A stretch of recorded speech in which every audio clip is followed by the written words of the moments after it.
everybody. Welcome back to Screen Heroes, episode 103. It is February 6th. I am Derek, one of your regular hosts. I have my two other regular hosts with me, Ryan. Hello. And Ray. What's up, dude? And our returning guest, Jordan. I'm back again. We're very thankful. We are very thankful. And we are going to be talking about the best cult films of all time. No, we're talking about our favorite cult films. I didn't say mine are also the best. Oh, really? Yeah. Your favorite stuff is just always the best? Not always, but usually. What are you doing? I'm turning the gain down a little bit because the levels are a little high. Oh, okay. So I just wanted to adjust that here for us. That is definitely a little bit better there. So anyway, so we are going to be talking about our favorite cult films of all time. Yep. Before we do that, though, we'll go ahead and do some news. Who wants to kick us off? Well, there was this thing this weekend. Small event. No big deal. Sports ball. Yeah, the Super Bowl happened. And congrats to Philly. Woo! Congrats to you. Very excited. I'm not going to get tired of sad Tom Brady memes for a while. Ever. That'll sustain me for about a week. So that's cool. But lots of new trailers. Yeah, I mean, obviously, one of the big draws about the Super Bowl for non-football fans are the commercials. There were some Even fun ones. for football fans, people... I enjoy the commercials. Yeah, people like them. I do. Most expensive TV minute in the world.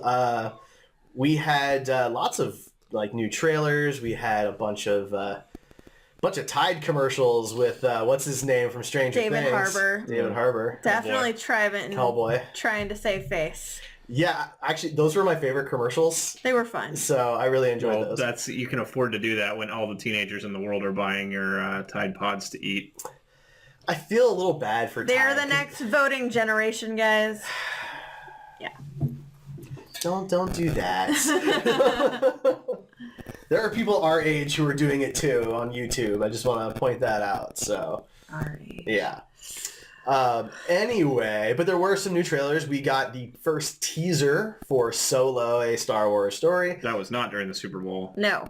It wasn't? No, that was on after Good the Morning Super Bowl. America. Yeah. No, that was the Next full morning. trailer. There was a teaser during the technically, Super Bowl. there hasn't been a trailer yet. They're both teasers.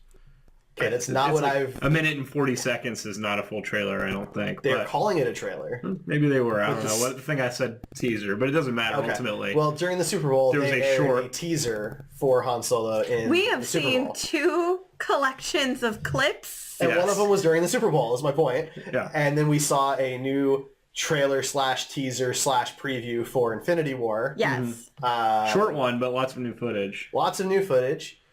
And was that it for big new movies? Did we see Skyscraper? Was that the preview for There was the Cloverfield one, I think. Skyscrapers and a Cloverfield Paradox. Yeah. Right. Which bold move. They aired right after. I'm really interested to see how that does. Yes. It's not doing well so far. Is it not? No. Okay.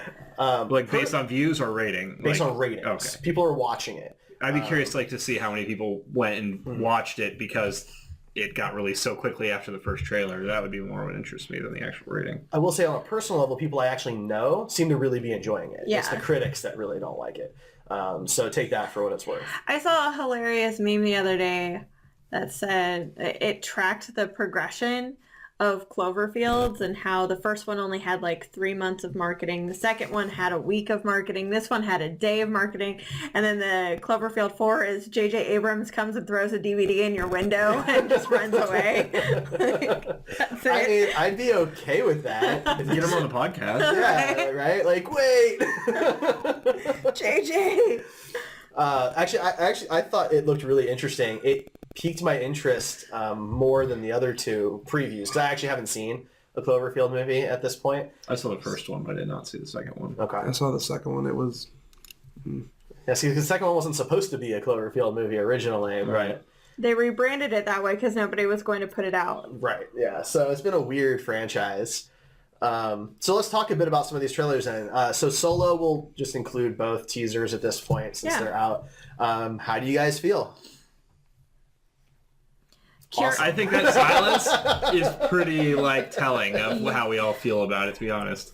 This is the one story I really didn't want. Like, there's 5 more anthology stories I'd like to see ahead of time, and Or even more than that. Yeah. Like, really. yeah, go back and listen to our Pitch Your Own Star Wars movie, because all 3 of us, Solo was not on there. No. But I mean, the cast, like, everything looks pretty, which is what I expect out of a Star Wars film now. It looks captivating. It looks beautiful. Emilia Clarke is like wearing Empire clothes, but also she's not, and Kira looks cool. She's designed well. Lando looks like a boss. Yeah. Donald Glover looks good. He does. Yeah, I mean, he in the whole trailer definitely was the thing that stood out to me. Like, I could actually see that being a young Lando, whereas the guy that's playing Han Solo does not look like a young Harrison Ford even a little bit. Like, and doesn't sound like it. There's nothing there that's reminiscent to me of Harrison Ford's performance. It's totally weird to hear him say, "I want to be the best pilot in the galaxy." Like, that doesn't sound like Han to me. I don't remember Han. Like, Han never said he was the best pilot. He said that the Falcon was like a fast ship. Yeah. You know, like, there's a difference. Now, so Ryan, you know the EU much better than the rest of us here. Did the Falcon look different at some other point and go through some major wreck? I didn't read anything that took place before the Star Wars, Oh, okay. like when I was reading the books, and the other stuff that I'm into was way before the movies, rather than like right before. So I don't know. I don't know. Because like that's throwing I had me a better off answer. that they're like purposely making the Falcon look different when there's not a lot of time in between this and A New Hope. It can't be more than like 10 years, maybe. And he changed a lot in 10 years. Right? Well, but Harrison Ford wasn't that old in the original He Star was Wars. 30. Right, and so this kid's in his 20s, isn't he? Probably. So, Yeah. you know, I'm just saying. I'm really worried that they're like making him into be like this war hero or something, like have some like universe shattering event happen that he saves the day on, because Han Solo, the whole appeal of him was that he was just this smuggler at a bar that nobody really knows. Yeah. You think that if he was this hero, that everybody at that bar would know who he is, and he wouldn't be going to Jabba to get, you know... He's a hero of loans or whatever. circumstance, he's not the guy that steps up to the plate. He's the guy that doesn't want to bail on his friends. Yeah. Well, and that's the thing, though, is like his big redeeming moment in A New Hope, and you know anything he does after that point would be cheapened if he's already done that. Yeah, prior. exactly. Mm-hmm. Yeah, and that's partly why I don't want to see this. Is his mysterious background is a positive for his character growth. I have a weird theory in my head. I'm going to keep it in there until we have seen the film, and then I will tell it to you guys. But it's, So we don't get that here. Yeah. No, Thanks. no, I'm working on it. I think you should make her write it down and put it in an envelope we can leave up Ooh, there. I like that. Okay. So that way we know she hasn't manipulated Right. it based Got on it. having seen the movie or Right. anything like that. I have a theory on who's gonna die in Infinity. Right, yeah, but I'm not going to tell you until after I've seen it. I refuse to play the Deadpool with that game. I don't want to know who's going to die. It was just a joke as an example. But that's something that like everybody is doing, and it you know. Okay, I'll pick a different joke next time. Then. Fine. Sorry. Thank you, Derek. Can we move on to like our actual podcast topic? Sure, like cheese? sure. Done with news then. Cheese. Short news segment. All right, let's move on. You don't want to talk Infinity War at all? It looks great, like it did last time. Nothing's changed. The fanboys are freaking out that they think Captain Marvel was in one shot. She's not. It's not her. Spoiler alert, It's it's not Scarlet her. Witch. You can tell clearly by the outfit. But everybody thinks it's Captain Marvel. Also, Cap gets a new shield.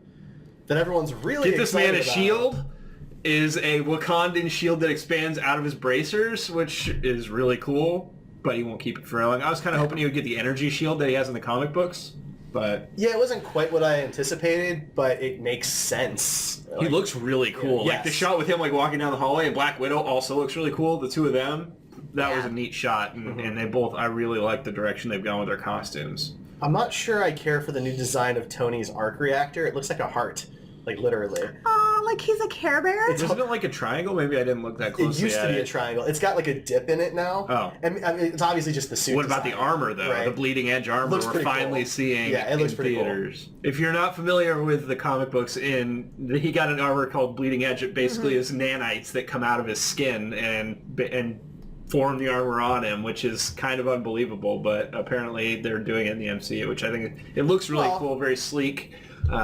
It's a nice I feel bad extension for of cosplayers that are going to Wow. build it. Yeah. No. It's a good extension though of Iron Man 3 where he's got the stuff underneath. Extras. Yeah, right. Yeah. You know, so it's a good extension of that, and I think Sure. it looks really good. Yeah. You know, and that's really the important part in a big ensemble movie like this, because I doubt they can spend too much time explaining the suit. There's a scene where it looks like Spidey and Doctor Strange and Iron Man are all on Thanos' ship, which is interesting.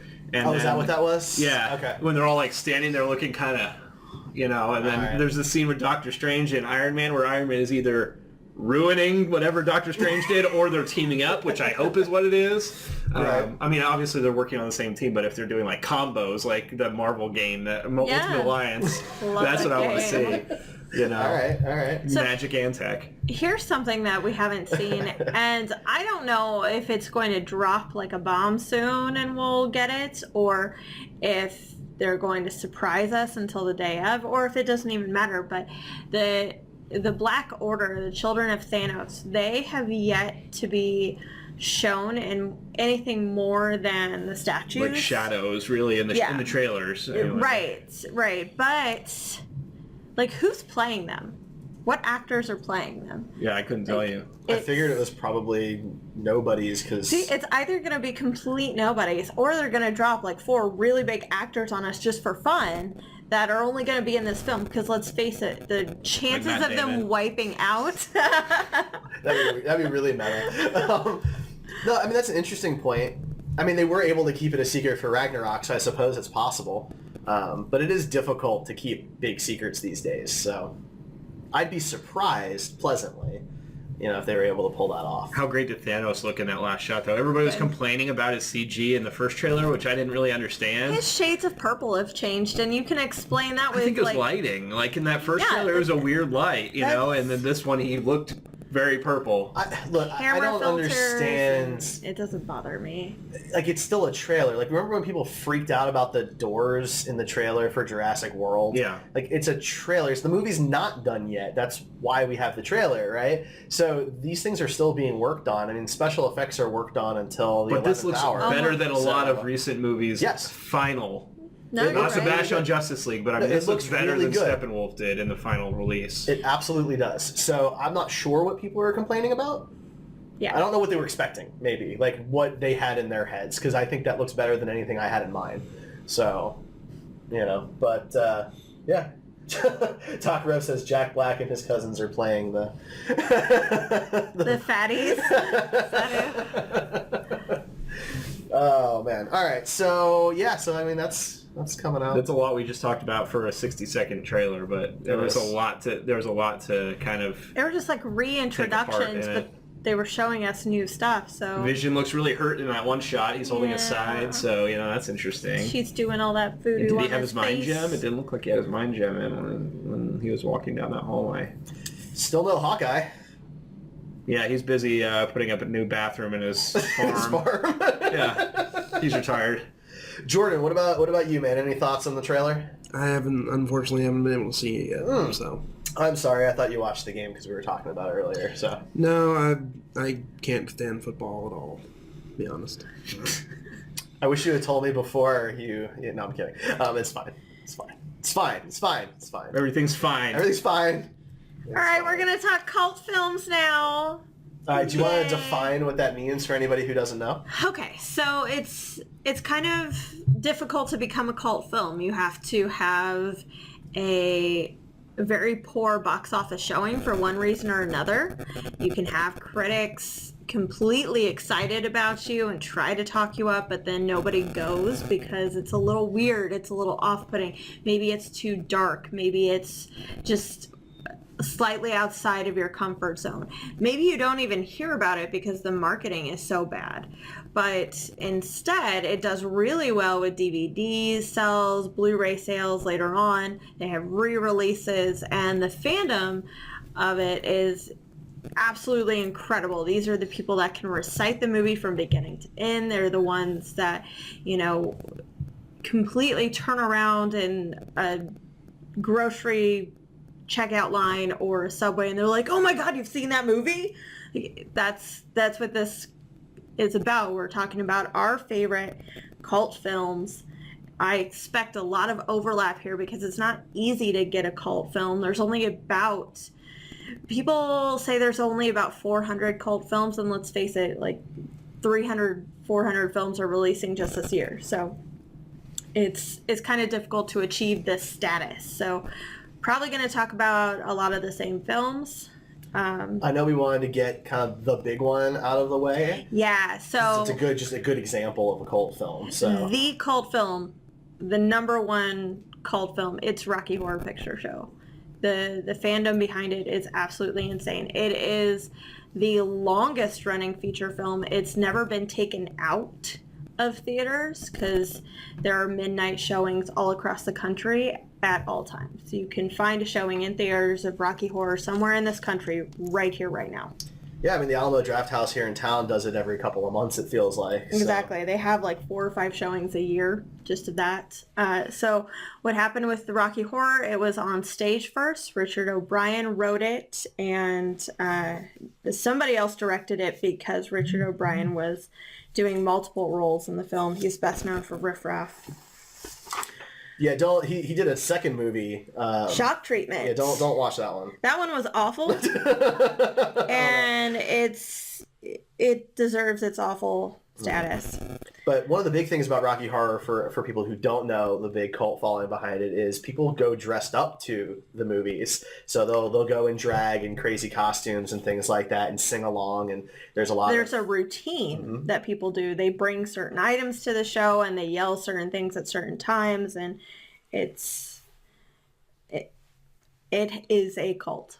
It's also a musical, which, at least as far as my list is concerned, is really the only musical that had cult status. But Jordan's shaking his head, so I'm curious to see what he's got. I have a musical on mine. You do? Okay. Yeah. Ryan, do you have any musicals? No. Okay.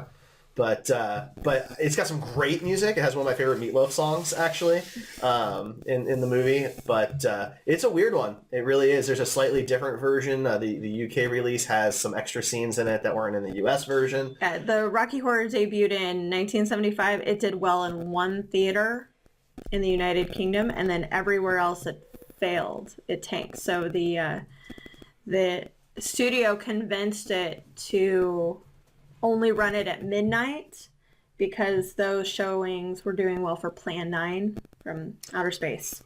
And that's how it developed its cult. Interesting. I've seen it a few times. I'm not as big of a fan as probably at least two to three of the people at the table are. But you recognize that it's sure, like, yeah, absolutely, and I can Okay. appreciate it for what it was. But I've never been one to go to the movies and like yell at the screen and sing songs. We and stuff tried like that once with you. It did not go over Not well. for Rocky Horror, though. To be fair, we picked, I think, a poor movie choice for that experience for Ryan. Maybe. But I've never seen Rocky Horror in theaters. I've only ever seen it on DVD. You have, Jordan? I've actually gone to a Denver showing. I usually go out to Colorado for Halloween every year with my family, and there was actually a showing in Denver, and we went out to it. And it was just a great time. You got to hang out with people afterwards, talk about the movie, a couple cool riff-raffs, and just hanging out. Did you dress up? I did not. I didn't. didn't. You did, right? I've dressed up 7 times. 7 times? 7 times. Yeah. I've played Magenta, Janet, and Columbia. Columbia is my favorite because of the high-pitched voice and the tap shoes, but Fair enough. it's a lot of fun. Cool. My dad used to go, which is a fun thing to learn. I learned new things about that man. He was an interesting guy, yeah. Yeah. Because if you knew him, you wouldn't ever think that would be something he would want to do. But No. Your dad looked like Santa, so I think it had something to do with Meatloaf, though, because he was a big Meatloaf fan. But who isn't? All right, let's move on. So, Jordan, you want to go first? Well, I'll pick one of my cult ones. It's actually kind of recent, and it's kind of similar to Rocky Horror. It's called Repo the Genetic Opera. nice. That's a fun movie.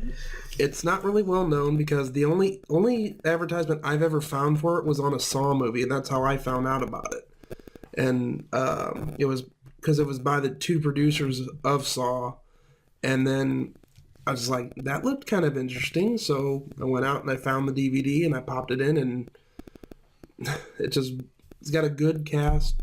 It's got a weird cast. Yeah, but it's got some good ones that I've seen in other movies before. The only thing I didn't like there is Paris Hilton in it, so that's about the one thing that that's about the one thing that ruins it for you.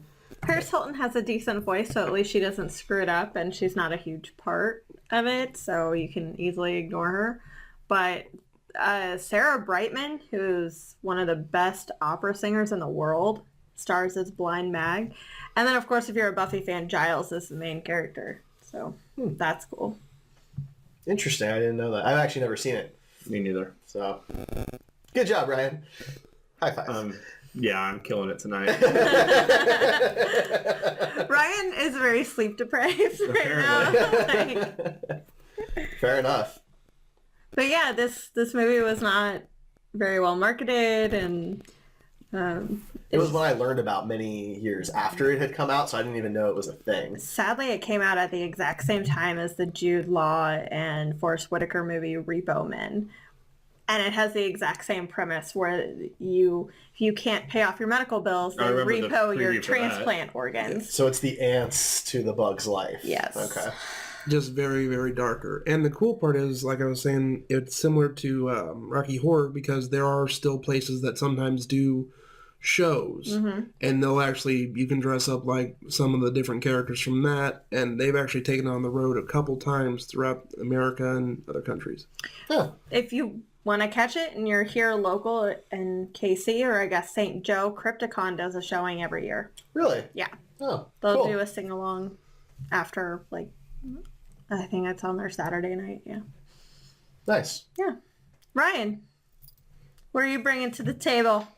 I've got my list here. Of course you Your do. handy dandy list. Handy dandy list. I gotta pick which one. I wasn't planning for this. Okay. So we talk about a lot of these movies that are on my list a lot. So I'm going to try and avoid those for the moment. I'm going to go with Earth Girls Are Easy. Oh, such a good movie. Oh, that's so great. I discovered this movie on like TBS or Comedy Central or something when I was a teenager. If you aren't familiar with it, it's an 80s movie starring Jim Carrey, Marlon Wayans. Damon Wayans. One of the Wayans. Jeff Goldblum, Gina Davis. I mean, it's got those for the 80s. Some of those guys were not big names in the 80s. Gina Davis was a pretty big name in the 80s. But it was like a debut for Jim Carrey. Carrey for sure, and possibly the other two in terms of like something that actually, caught on later. Because it wasn't good at the time. People didn't go see it. Right. But it's about aliens that come to Earth. They come to like the hills or like, somewhere in California, the Valley of California or something. And like their ship crashes in her pool, right? Right. The ship crashes in her pool and they're all like super hairy aliens in all different colors. And she's like a hairstylist or her friend's a hairstylist, and they go and they shave them and they just look like totally normal people. Normal people, yeah, no razor burn or anything, but they go on some wacky adventures and you think that scene in Jurassic Park is sexy with Jeff Goldblum, but you haven't seen his there's some sexy Jeff Goldblum scenes. He walks out shirtless looking amazing, and yeah. I'm sitting there as a little girl like, I think that his shirt buttons only ever got to about here in that movie. I remember seeing this and watching the scene where she's about to have sex with him, and she takes like her entire month's worth of birth control right then and there. Right. And to clear up, she was about to have sex with an alien. Yes. Yes. Okay. And my mom turns to me and she's like, "Don't do that. You'll have a mustache by morning." I had no idea what she meant or what was going on. I just knew my mom had a weird reaction. That's all. Yeah, I've loved that movie since a fairly young age. It's fairly kid friendly. Like, there's a lot of sex stuff that happens. Innuendo.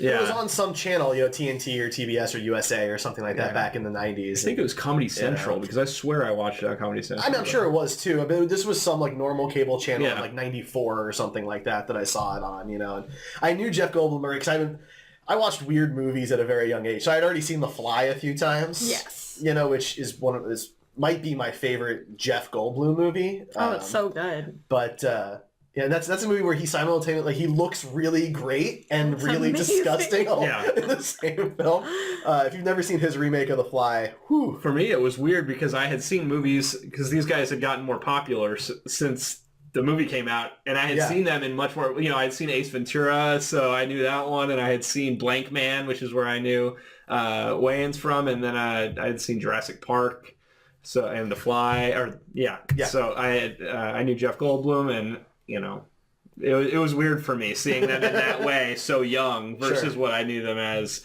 in my day, which was in the 90s. So This was like during the first season of In Living Color, which is why those two were cast. So that's interesting. it was Jim Carrey's like theatrical debut. he was great. The impression of a Valley Girl, them all doing like Valley Girl impressions, it was so good. It was really great. So chat's got some interesting stuff. So RenBuff12 actually went to high school with the director of Repo. That's neat. So that person is actually local here. Went to Shawnee Mission North High School for anybody who's local to the Kansas City area. So that's kind of neat. Your turn. My turn. Okay, so I'm going to go with my first one, which is the oldest one on my list because I put them in chronological order, and that is Plan 9 from Outer Space, 1959. The Crazy Ed Wood. The Crazy Ed Wood, Bela Lugosi's last film, sadly, and it is considered it's up for the argument of the worst film of all time. That and Mono's Hands of Fate, those are the big two that people usually argue about, and so that's really where its cult status came from, is that it's just this terrible movie. I mean, so Bela Lugosi died during the production of the film and wasn't done filming his parts yet, so Ed Wood got his chiropractor to finish the movie. And so for the rest of the film, Bela Lugosi's playing like a vampire Dracula type, like he did. Like one does. That's what he did mostly. And so because of that, he had a cape, and so his chiropractor just holds the cape in front of his face. You can just see his eyes for the rest of the movie, so no one would know it's not Bela Lugosi. Wow. Which is just one of my favorite Why things didn't about they it. do the Dr. Parnassus Heath Ledger trick where they just switch him up? Well, it was a little early for a big twist like that, and Johnny Depp just wasn't available. But he did play Ed Wood. But that's yes. Yeah. But the movie cost $60,000 to make. I tried really hard to find some box office numbers for this, but it is a really old movie, 1959, and that was something I was not able to find. So if you do know, I'd love to hear it. All black and white. I've seen it many times. It is a truly terrible movie. I have not seen it. It's one of my favorite bad movies to watch. It really is, because just what it took to actually put it together and put it out is really just funny in retrospect. I'm sure Ed Wood did not think it was hilarious that people were making so much fun of him, but he is partly famous because of it. Probably mostly famous because of it. Yeah. I know. I was trying to be nice. In case he's watching. In case he's watching, yeah. Has anyone else seen Plan 9? I've seen Chat Ed Wood. Chat has seen Chat has seen Plan 9? Okay. Doc Rev saw it? Okay. Yeah, I actually own it. I have it on DVD if anyone ever wants to watch it. I'm good. Thank Parties you. at Derreck's. Party at my place. All right, fine. Whatever. Ray. Okay, so when I was in high school, I got EW's copy of their best... I feel like this is going somewhere. It is. Stick with it, Derek. It's a long walk. Their best cult films of all time. So that summer, I went on a bender and watched every single one of them. And the first one I watched was The Warriors. Never seen it. Movie in 1979. It is based on a book of the same name. It is about a group of gangs, giant group of gangs, thousands of people in this, like hundreds of gangs, that meet up and they have a speech of... They watch this guy, Cyrus, do a speech of unity and telling him to stop fighting and coming together. And just as everybody was like, yeah, we're not going to fight anymore, Cyrus gets shot and he's dead. And a rival gang says it was the Warriors. So the Warriors have to make it back to their turf, Coney Island, safe. Do they have to come out to play? Yes, Okay. they do. I wasn't When sure. thousands of people are going to try and kill them for killing Cyrus. So they have to get from point A to point B, and it is a lot of fun. These gangs are ridiculous. There's one group of all females called the Lizzies. Guess what they were supposed to be? Lizards. Got it. Nailed it. Yes. I'm so good at these games.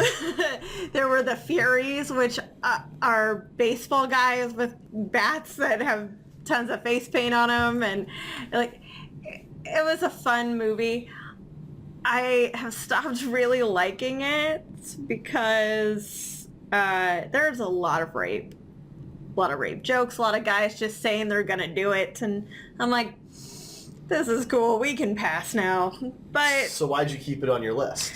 I kept it on my list because of how influential it was on me in high school, seeing like you remove those like 4 or 5 little lines about rape, about how it's so easy, and you still have a good film in there. So I'm trying to take it for a product of its time. It's really hard for me not to have that lens on now, but fun fact, it's not fun. It's not a fun fact, right? Are you trying to steal my thing? Yeah. Is the fun fact that it's not a fun fact? It's not a fun fact. Not fun fact, sad fact. There were so many riots and vandalism after some of the showings that the studio let theaters out of their contracts so they could stop showing it. Wow. 3 people died. Yeah. 2 in California, 1 in Boston. That is a fun fact. It's not fun. But that is why it tanked at the box office, because after 2 or 3 days, people were dying, and so they were like, nope, done. That's intense. Yeah. Not fun fact. Okay. Jordan, your turn. I'm gonna go with. I'd probably have to go with Kevin Smith and go with Clerks. That was on my list. You gotta have it on there. I mean, especially for a movie that used all his money, maxed out credit cards just to try to pull it off, and just a classic movie. I mean, you really. I did not have that on my list. I am probably one of the weirder people that actually liked Clerks 2 better than the original Clerks.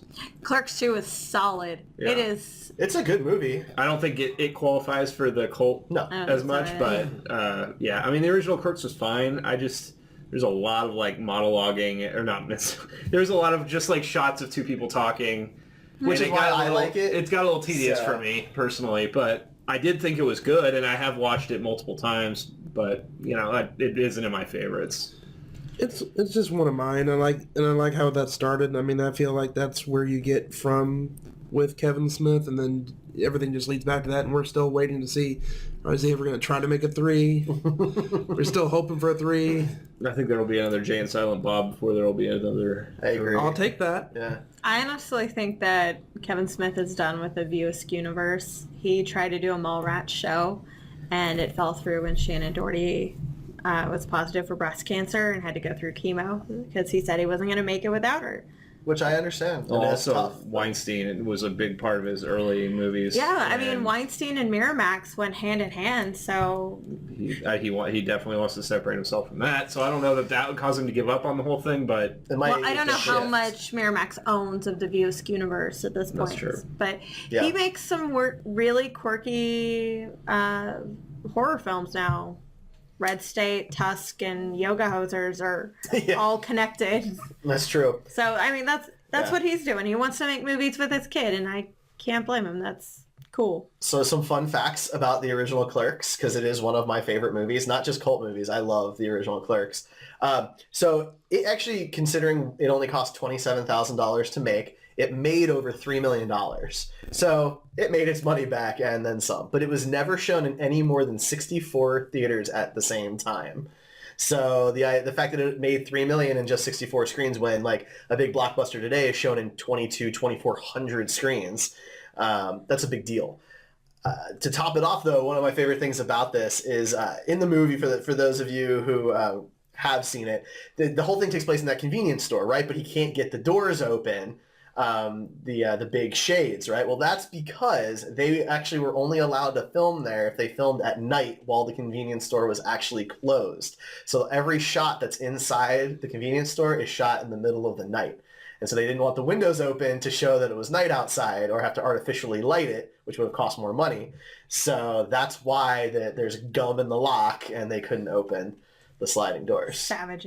Savages. Also, The big movie rental scene where he's just going through all of the porno titles. Come on, Eileen. Yeah, he was so uncomfortable doing that in front of the kid that he actually refused to. Yeah. And they were shot totally separately so that way he wouldn't have to say all that stuff in front of the kid.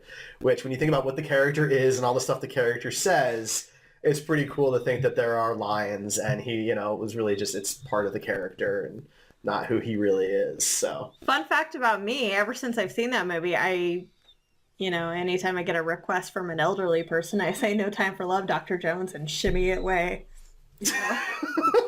Okay. I can't do that at my job, but I do it out in public. So just a few fun facts about the movie. So You had more than I had on that part. So That's what's great about these films. There's overlap. We all have some fun stuff to say. Ryan? I'm trying to figure out what I want to go with. Okay, I'm going to go with something that's a little newer. Grandma's Boy. Okay. It's one of those movies that you either love it or you hate it. It's a comedy about a stoner video game tester that comes up with his own video game, and it's stolen by a large corporation. This is a lot like Derreck's sitcom that he pitched a few weeks ago. So I've never seen Grandma's Boy. Oh, really? So it's very possible. I have no idea. The company, big company that he works for, gets their hands on the game and think it's great, and so they try and release it and take credit for it. And the guy lives with his grandma at the time, so that's where the title comes from. But it's a pretty funny movie. It really is, and it isn't all pot humor, which is usually a huge turnoff for me when they make it a point to show that the main character's a stoner. Mm-hmm. There's some, but it's not an overwhelming amount. It's not like the entire basis of the movie. But anything with video games is always going to be a plus for me because I connect with it a little bit more because they've been an important part of my life.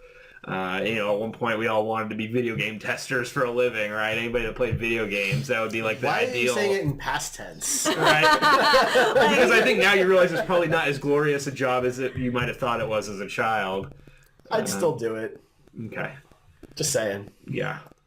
Then you should probably watch the movie. It was pretty entertaining. Nick Swardson is in it. He's great. We made him watch the movie. Did we? I thought he'd for seen New it. Year's. I did? Yeah, we made you watch the movie. John, Hills, Yeah. we were there for New Year's. I thought I remembered something like that. We made you watch it.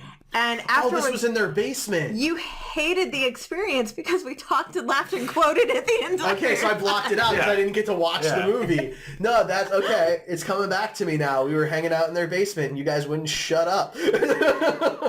I don't like experiencing a movie that way for the first time, I get it. That's fine. You want silence and focus, and I get it. But it was too good. You can't not quote that film. I still say, "Don't judge me, monkey." I still say I want robot legs. You It's do. a risky operation. You quote that guy all the time. Yeah. Sometimes I take a coat and hide against the wall like this and pretend nobody can see How me. did she see me? Yeah, exactly.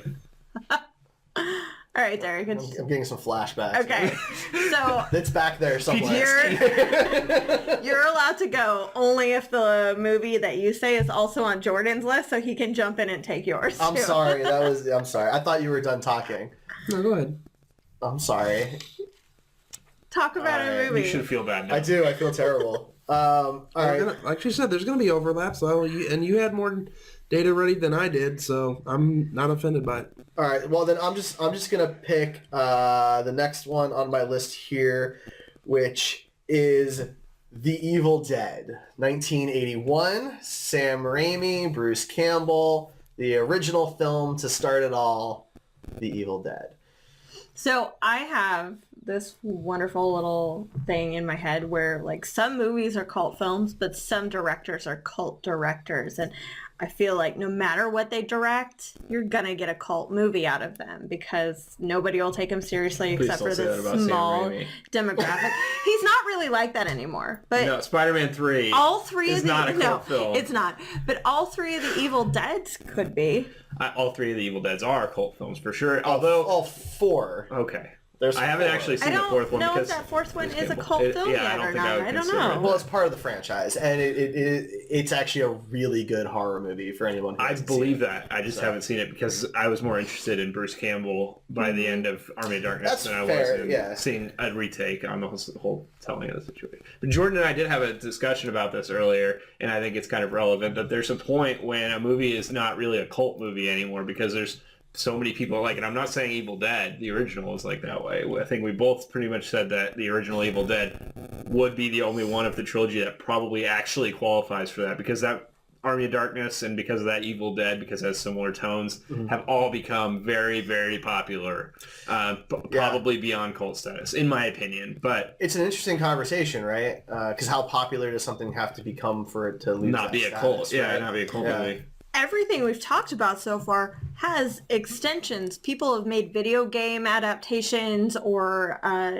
sequels either by themselves, like Shock Treatment or Clerks 2. Who didn't see Earth Girls Are Easy 2, Electric Boogaloo? I mean, I would have seen it. Like, I would have watched Is that the same cast? Hell yeah, let's go see it tomorrow. Right? Oh my god, do that movie tomorrow. They could do it. Do it on Netflix and just post a trailer today. Jim Carrey's even crazier. Like, let's do this. No, I think it makes a really interesting point, and The Evil Dead has some weird history behind it because it was essentially remade in Evil Dead 2, but obviously less serious and less gruesome, more campy.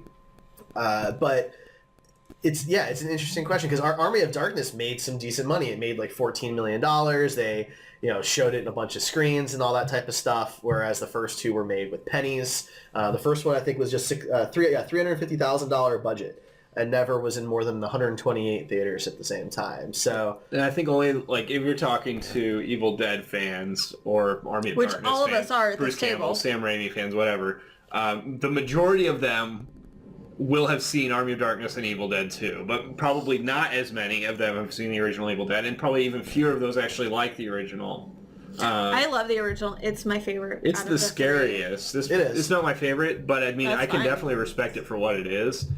And it is a good cult movie. I think it's definitely qualifies to be on this list. It's just one of those things where I have several on my list that it's like they're considered cult movies, but I don't know if I would consider them a cult movie just because of popularity. Anyway, that was an aside point. It's a good that point, brought though, up. right? Because you now have, of course, Ash vs. Evil Dead on Starz. You Right. know? It's like on a major premium network that's on its coming up on its third season.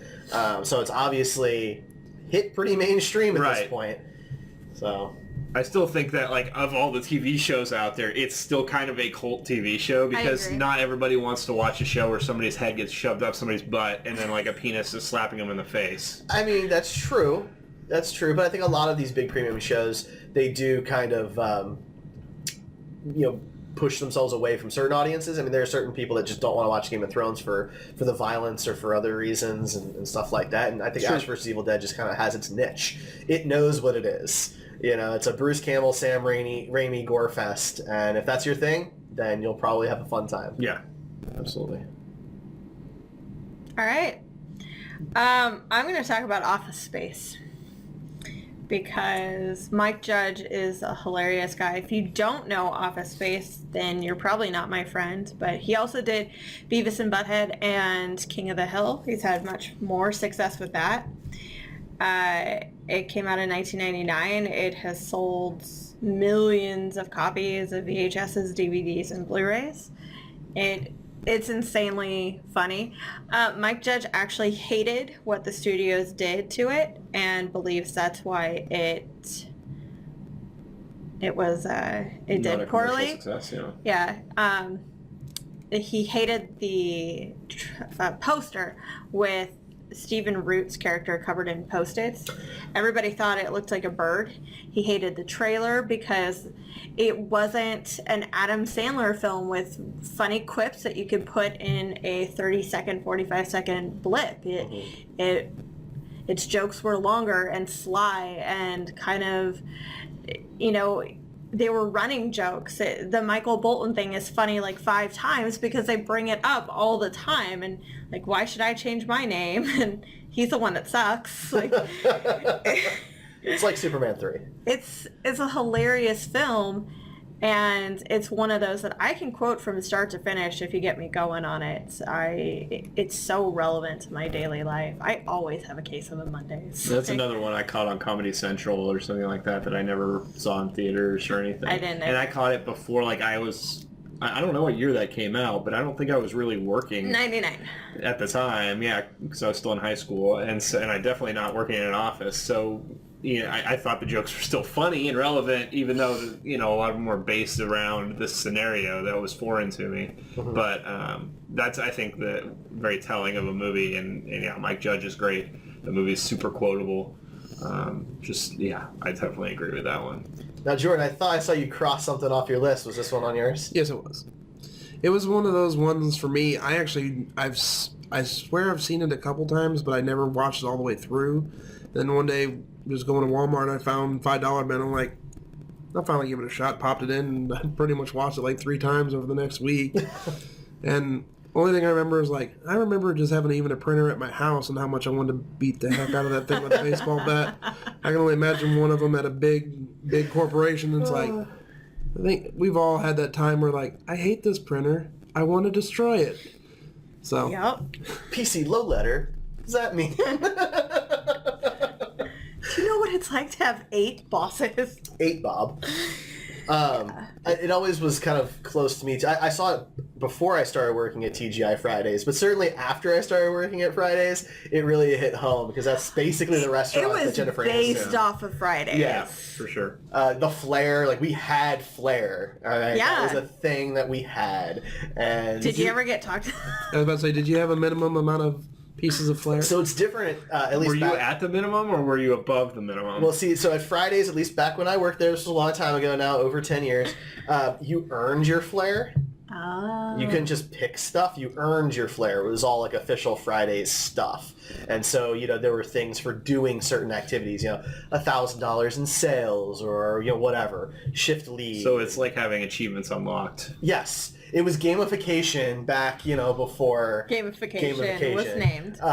Yeah, so that was kind of how that worked. Is you earned your flair. Oh, so you didn't have to express yourself. No, but we were not allowed to wear the suspenders. Oh, that's too bad. By the way. Yeah. I would have liked to see you in suspenders. All right, Jordan. I'm gonna go with one that I know Ryan and me have talked about the last couple days. This one's a cult classic for me, and that's just called The Crow. Ah, The Crow. The Crow.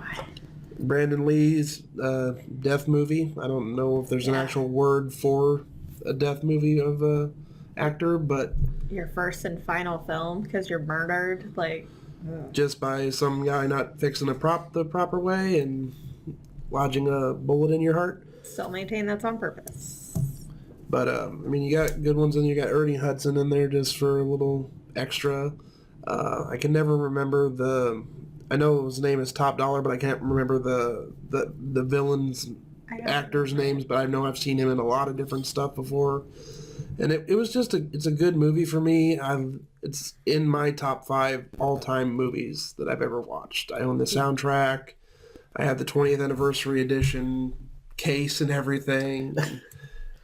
And we just don't talk about any of the sequels, though. Oh, God, they're so bad. Tara Reid's in one. That, we don't talk about that one. Being in a movie doesn't make the movie bad. It did. It just did. The American Pie movies were pretty good. The first 3. First 2. The third one was mediocre. Okay, I wasn't thinking about that. That was a walk. It was a walk. Yeah, I was working it out in my head. There was an actual walk happening. How do you feel about Momoa doing the new adaptation? Oh, is that real? Is that actually happening? Yeah.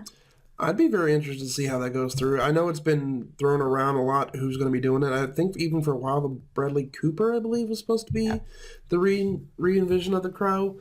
If they're going to reboot it and go with the original storyline, I'd love to see how they go with it. So do you want them to reboot the movie and see that first film again in a different style, or do you want them to adapt the comic book again?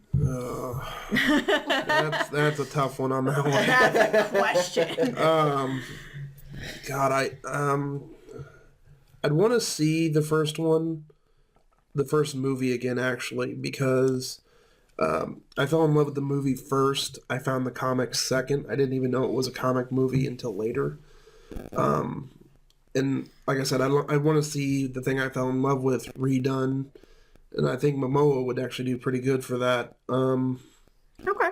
It's I don't know. That's a really tough one because, like I said, I've read the comics afterwards, so it kind of went easier for me. But Yeah. you know, and I want to know how the movie would have been done if Brandon would have still been alive. Mm-hmm. If maybe the sequels would have been with him more. If there would have even been more sequels. You know. Here's what I think about that movie.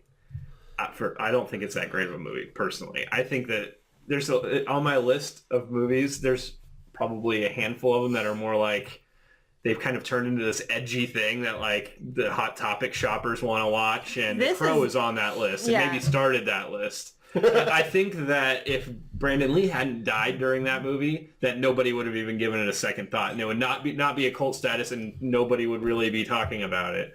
You are almost like 100% right with that. This is the penultimate goth film, and it's the Hot Topic goths, and I enjoy it because I saw it when I was a little kid, and it really, like, I grew up in a very abusive home as a kid, and it was nice to think that maybe somewhere out there was like this savior of some kind. So it was kind of like the fairy tales taken to a darker place, and that these bad guys would get punishment. So I was able to lose myself in it. But you're right, the cinematography in some of those scenes, not great. Aside from Ernie Hudson and Brandon Lee, the acting's not like top notch. I mean, those two are solid because they're good actors, but people surrounding them, I think, probably not so much. But you're right. What achieves cult status is completely different. And I think because he died, it achieved cult status. Yeah. I think that the story, I watched I can't even remember if it was a video or what, but I read or watched something about how the bullet actually got into the gun and the failure of all these people and how that all actually happened. And that was actually more interesting to me than the actual movie. Interesting. For whatever reason. I'm not trying to crap all over this movie because, you obviously don't necessarily fit the criteria of the people that we're talking about that are traditionally like in that movie. And I'm sure you have different reasons. But I think that a lot of people like it just because it's the edgy thing. And there's, like I said, several other movies on my list that I think are probably would qualify for that for most people as well. Fair point. All right. Well then, Ryan, what's your next one? So I guess this is going to be our last one. So I got to make it count. Yeah. I don't know. I have so many more. I know, right? We'll do a lightning round. We'll go a little bit over. It's cool. So I'm going to pick one that I think definitely fits the criteria of cult film more than even a lot of the ones that we've already talked about. I think Monty Python and the Holy Grail. And I would actually not only put that one, but I would also put Life of Brian and some of the other ones that are probably less popular. But Monty Python for me is, my dad was a huge fan of Monty Python. And so he got me into Holy Grail, Life of Brian when I was older, Meaning of Life, Faulty Towers, all the Monty Python stuff. I picked the Holy Grail because it's probably the closest to something that's actually got a cult following of all the movies. But British humor is either love it or hate it, and there's a small dedicated group of people that really enjoy British humor, and I think that Monty Python did it probably the best it's been done. That movie was extremely creative, and just, you can quote almost every line in that movie, and there's nothing I could nitpick at it, but it's really not worth it because the whole movie is supposed to be like cheaply made and have all these bad sets and things like that. So, that's one of my favorites. It was on my list. It was definitely on my list. I love that movie. It's probably one of my favorite films that I don't actually own. I just never got around to being able to pick up a copy that I wanted. But yeah, I've always loved that movie. The humor is great. I mean, they see the castle and everything. It's only a model. Like the movie was so aware of itself. It was very meta before meta was like really a thing. Exactly. I didn't vote for you. So good. Have you seen Life of Brian? I have. I actually think that one's better than Holy Grail for me personally because I like making fun of Jesus. Quality Apparently. perspective, I think you're right, but from just like a straight just ridiculousness perspective, I think Holy Grail is kind of almost that pinnacle level of what that type of comedy looks like for me. And I mean, I saw it first. I saw it much younger. I didn't see Life of Brian until I was Rightfully older. so. Well, that wasn't even really the reason. It was more of just I went out and sought it out. Oh, okay. My parents let me watch really whatever I wanted, but it had more to do with what they were aware of. And, Right. if they were They're aware probably of not movie, aware of Life of Brian. Right. That was the thing, right? So Monty Python and the Holy Grail would be on TV, and my dad would watch it, and I would watch it with him. Life of Brian wasn't really going to be on regular cable. And if it was, it would be neutered to the point where it probably isn't funny anymore. Right. So, Literally balls removed because there is some of that in the movie. Yeah, there's a naked dude throughout the entire film. The Holy Grail was something that I fought for a while because in the 7th grade, I had a really cute boyfriend who would come up and shout "knee" at me all the time. And, yeah.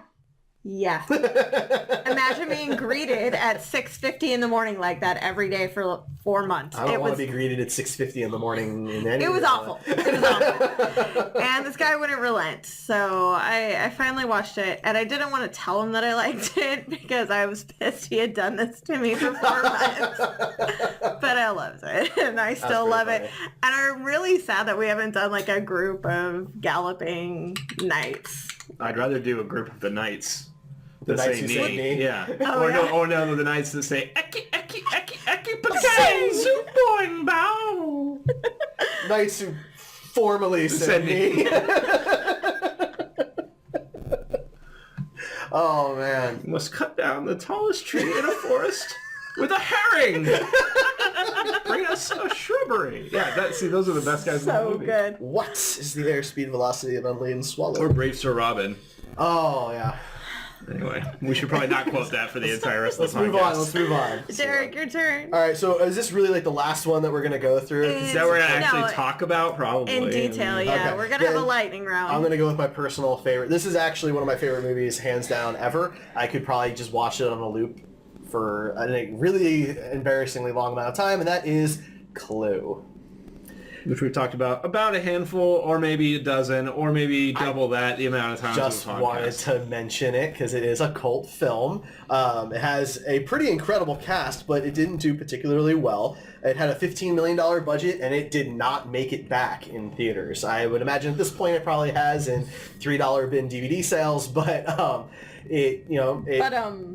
it's actually the only movie on my list that did not make its budget back, as far as my cult movies are concerned, which is interesting. Big cast, fun theater showings where they would show one of 3 random endings, and the DVD gives you the choice to watch all 3 of them if you want to do that.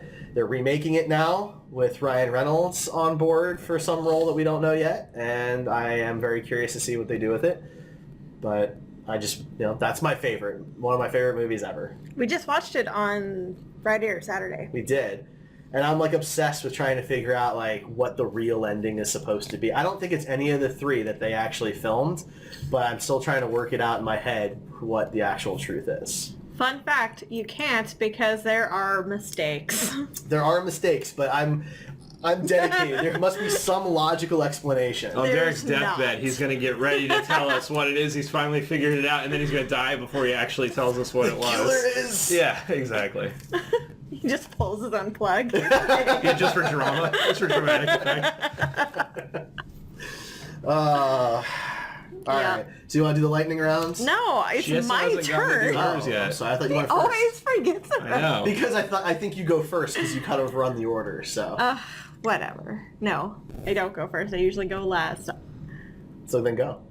All right, so there's a lot on my list left. I'm going to talk about the film that is critically the absolute best that's probably on my list. It's just phenomenal. And it comes from one of those directors who is a cult director. That's Scott Pilgrim versus the World. Yes, I'm actually surprised that nobody has said that one yet. So it's probably the newest on my list as well. Came out in 2010.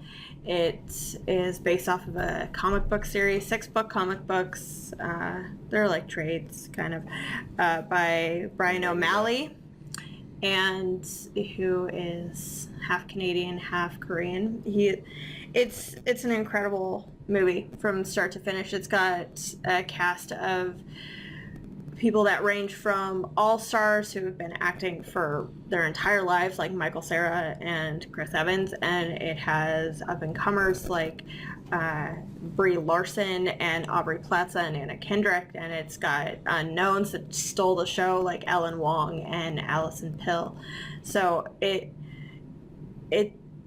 had such great critic reviews but failed at the box office, and maybe it was too quirky for people, maybe it was just a little too detailed, but Edgar Wright poured his heart and soul into that film, and I actually think it's his best film, but I know that I'm gonna get argued with later, either online or in person. Maybe I'll get dumped tonight, I don't know, but I think it's his best. I think he put the most detail into it. I think he put the most heart into it. And I think everything that came out of that film is wonderful. I never want it to be touched again. Like, there was a fun 8-bit video game that I played for a little bit, but I don't want any sequels. I don't want any follow-ups. Like, let this be perfect in its nice little bubble. Don't harm it. Part of me thinks it may have just been ahead of its time. I think if a movie like that were released today, it would have been better. Yeah. It's possible. Yeah, I think that movie, every shot is packed with something for you to like analyze and see a second time. It's a masterclass of passion filmmaking for sure. The scene where the twins and Sex Bomb have the battle. That's one of my favorite scenes of any movie, because I think that the way that they showed the music fight in terms of like making it into an animal and having the animals fight was just a beautiful way of handling music, and one art form into another art form, and the whole thing just kind of came together for me at that point, and I thought it was really great. Had to do it like that. Edgar Wright wanted only actors who were Canadian or American. The twins, however, were Japanese and could not speak a lick of English. They couldn't adapt the fight like it was in the comic book where they talk and they have banter, and they just couldn't. So that's how they handled it, and it was awesome. 10 minutes of a CGI battle, and both are playing really great music. And the soundtrack is something that's good. often overlooked, but I think most of it was by Beck, and they were made to play like a garage version of themselves, which they already are kind of garage band, but I mean,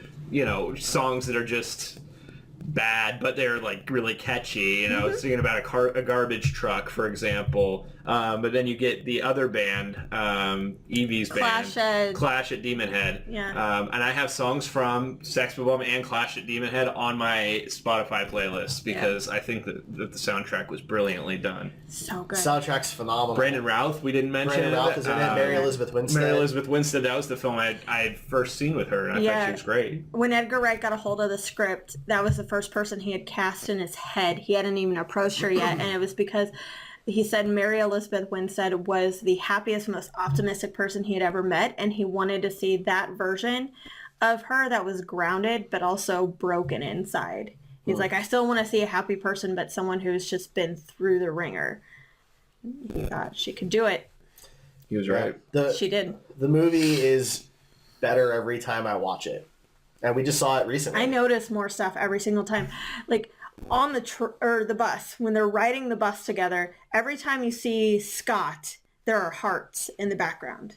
Every time you see Ramona, there are X's in the background. It's just those small things, like on street signs, on scrolling tickers. It's just crazy how awesome that movie is. Mm-hmm. Yeah, and I think it's a movie you can only appreciate more with, viewing it over and over again. Mm-hmm. So, yeah. All right, lightning round. Jordan, what is everything else on your list? Clockwork Orange is one I got on here. House of a Thousand Corpses. Rob Zombie, another one of those cult directors. Toxic Avenger was actually one I threw on there from the 80s. I love that one. I love the musical too. Boondock Saints, Donnie Darko. Donnie Darko. I don't get Donnie Darko. I'm just going to say it. That's fine. I don't get it. And just to not list off everything I have, I'll throw in Lost Boys too. Lost Boys was one I have to throw on my list.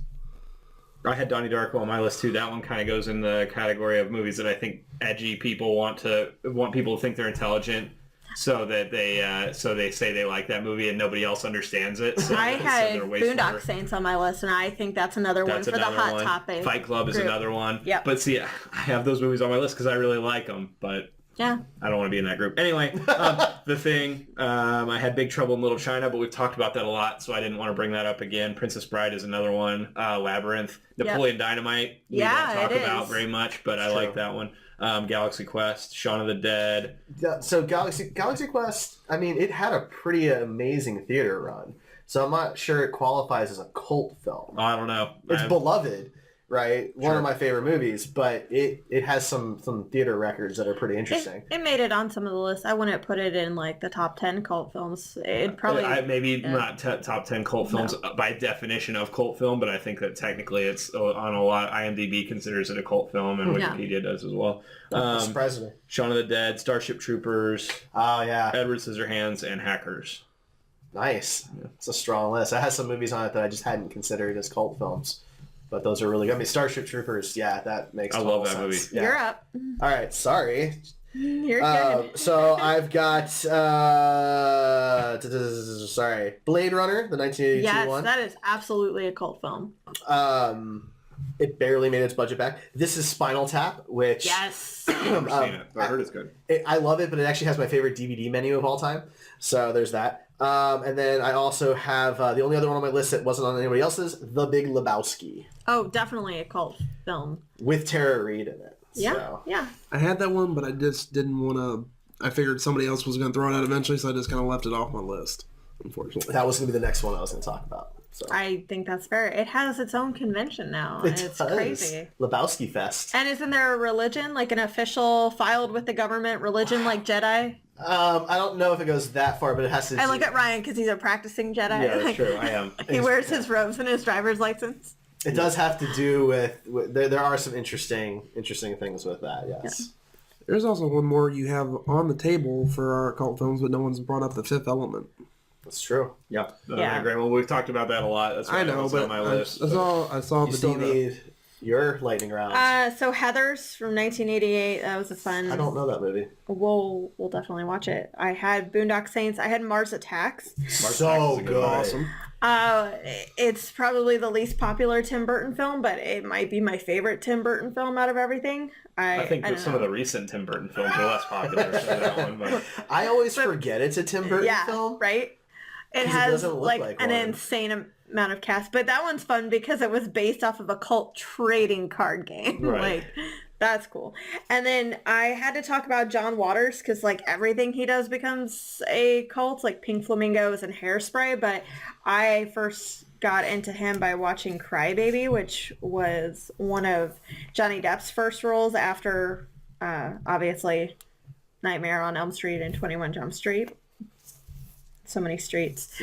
But that's a hilarious movie starring Ricky Lake and Iggy Pop. It's got a weird cast, but it's fun. Fascinating. Yeah, that's my lightning round. Cool. All right. Well, if we left anything off the list that you guys think are fantastic cult films, let us know. You can hit us up at Heroes Podcasts on Twitter and Facebook, or go to heroespodcasts.com and comment on the episode. You can, of course, join us live every Tuesday night at 9 p.m. Eastern, 8 p.m. Central at twitch.tv/heroespodcasts. And you can chat with us like several people did tonight. So thank you, everybody who tuned in live with us.